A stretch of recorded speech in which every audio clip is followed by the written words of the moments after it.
Video ini dibuat buat orang-orang yang jelek, yang gak pede sama dirinya sendiri. Yang lu beranggapan kalau misalnya diri lu itu gak ganteng, diri lu itu gak tampan, diri lu itu gak putih, diri lu itu ya pokoknya bener-bener jelek lah dibandingkan orang-orang yang ganteng yang lain ya.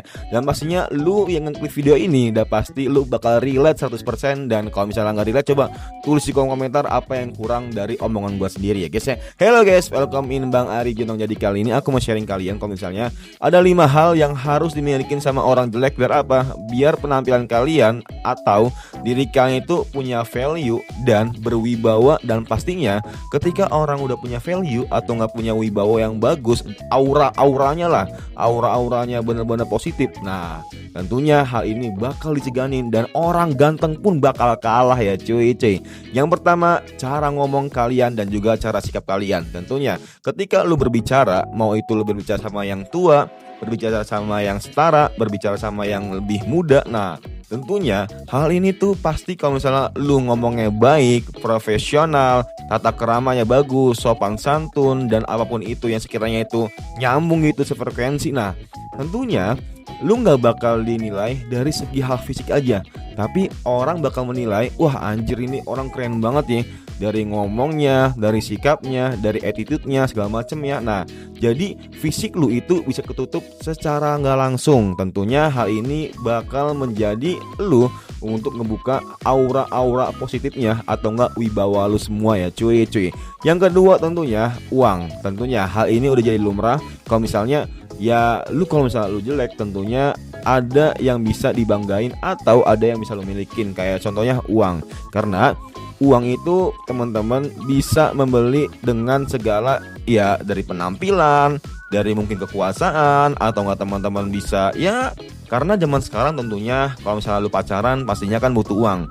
Gak mungkin dong cewek yang dimana dia itu, apalagi zaman sekarang ya, udah pada pinter lah. Kalau misalnya gak pinter ya udah cuma dipacarin aja gitu. Tapi cewek-cewek yang pinter tentunya dia bakal melihat tentang uang, bakal melihat tentang gimana kalian bersikapnya, dan tentunya attitude kalian bakal dinilai juga segala macam ya. Dan kenapa uang ini penting? Karena ketika kalian berinteraksi, kalian kemana-mana butuh uang. Dan kalau kalian nggak butuh uang atau kalian nggak ada uang, nah ya udah cewek kalian juga bingung mau dijajanin apa, mau dibelajarin apa. Kecuali kalau cewek kalian ya udah mandiri, kalian bisa ya kalau jalan cewek kalian bayarin terus. Tapi kan power kalian sebagai cowok tuh mana? Nah, ini yang menjadi PR kalau misalnya kalian nggak punya uang tentunya. Dan pastinya mungkin ketika kalian pacaran kan speed bill ya, otomatis ya.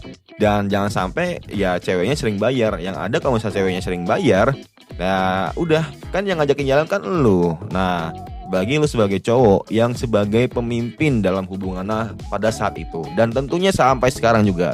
Nah, untuk yang ketiga tentunya lu harus bisa ngatur uang atau budgeting. Nah, ini menurut gue asumsi pribadi, lu kalau misalnya dilihat kayak bisa jago finansial, atau enggak lu jago market, atau enggak lu bisa budgeting, kayak sehari-hari lu pengeluaran ditotalin atau enggak di recap lah. Nah, walaupun itu kayak parkir, rokok, uang minum, uang makan, apapun itulah hal-hal yang kecil. Tentunya cewek-cewek itu bakal mikir kalau misalnya lu tuh bakal perhitungan untuk masalah budgeting, karena ini bagus. Bukan perhitungan masalah kalian memberi give and give. Nah, itu beda lagi. Tapi kalau misalnya dari budgeting, tentunya value kalian itu akan dinilai oke banget, dan pastinya lebih better dibandingkan orang-orang yang lain yang mereka mungkin ada yang ganteng tapi nggak pandai untuk finansialnya atau budgetingnya. Yang keempat atau yang mungkin bisa dibilang sebelum terakhir itu kerapian dan juga kebersihan. Nah, tentunya nggak mungkin dong kalau misalnya diri kalian itu udah tau lah diri kalian itu kelihatan jelek atau nggak hitam segala macamnya, tapi ya lu setidaknya itu rapi gitu, rapi, bersih. Nah, bersih di sini mungkin kalau dari fisiknya itu nggak ada jerawat, nggak ada koreng segala macamnya, rapih dari segi penampilan kalian, nggak kusam, nggak kusut baju kalian segala macamnya, pokoknya rapi lah. Dan tentunya lu bisa lihat aja kalau misalnya lu pengen pakai kaos yang warnanya apa, matchingnya warna apa sama warna apa. Nah, banyak kayak yang dimana mungkin ya brand fashion yang dimana lu lihat aja tuh orang-orang barat atau orang-orang timur, pasti kan ada tuh model-model yang dengan kulit hitam, dan pastinya lu akan ya bisa dibilang akan mempunyai referensi gitu. Oh, nih masuk nih. Kalau misalnya kaosnya itu warna biru dongker dan bawahnya itu warna biru, ya biru tua atau nggak biru muda atau apapun itu, dan sesuai dengan temanya pastinya. Biar apa? Biar kelihatan keren dan menarik, dan tentunya orang-orang pada interest sama kalian semuanya. Yang terakhir tentunya, gimana cara kalian memperlakukan orang lain. Ini penting banget, karena jangan sampai lu udah jelek tapi lu malah songong, lu udah jelek tapi lu malah sengak, lu udah jelek tapi lu malah bertingkah aneh. Tentunya orang-orang pada nggak segan sama lu, yang ada orang-orang pada ngeremehin, dan tentunya hal ini akan menurunkan value lu sendiri sebagai orang jelek ya cuy. Nah mungkin itu aja guys ya. Kira-kira menurut kalian ada nggak yang gua kasih tahu ke kalian tapi ada yang kurang menurut kalian? Coba tulis di kolom komentar, gue udah gak sabar baca kalian satu persatu. Semoga bermanfaat and see you next time. Bye.